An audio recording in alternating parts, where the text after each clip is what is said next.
तेजी से विकसित होते बिहार की ऊर्जा की जरूरत भी बढ़ रही है।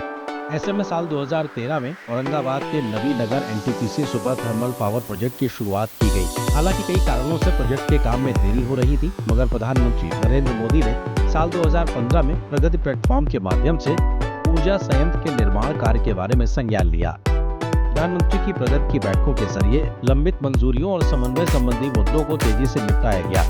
जमीन अधिग्रहण से लेकर कोयले की आपूर्ति तक में आ रही बाधा को दूर किया गया।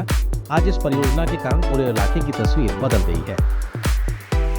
सरकार से समय पर सहयोग मिला और साल 2019 में यूनिट 1 से विद्युत उत्पादन शुरू हो चुका है।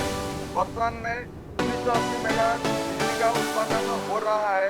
उनमें से तकरीबन 83% बिजली बिहार को उपलब्ध कराया जा रहा है। नवीनगर में स्थित थर्मल पावर कॉर्पोरेशन के अंतर्गत NSPPS से 1980 मेगावाट बिजली का उत्पादन हो रहा है, जबकि इस प्लांट से थोड़ी दूर स्थित BRVCL से 1000 मेगावाट मिलाकर बिजली का उत्पादन हो रहा है।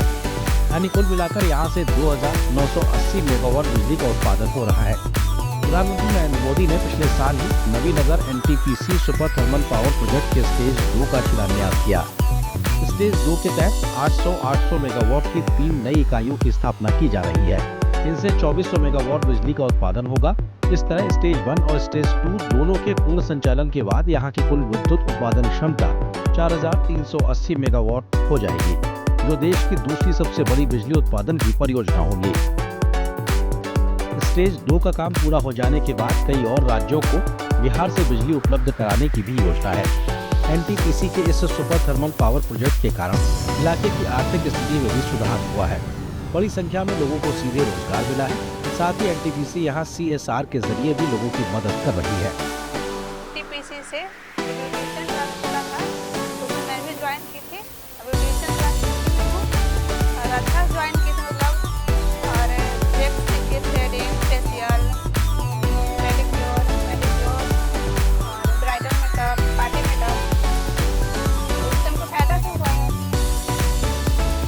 Navinagar NTPC super thermal power से बनने वाली 83% बिजली राज्य के उद्योग को गति देने के साथ आम लोगों की जिंदगी को रोशन कर रही है। इसके अलावा उत्तर प्रदेश, उड़ीसा और पश्चिम बंगाल को भी बिजली यहां से सस्ते दर पर उपलब्ध कराई जाती है। Bureau report, DD news.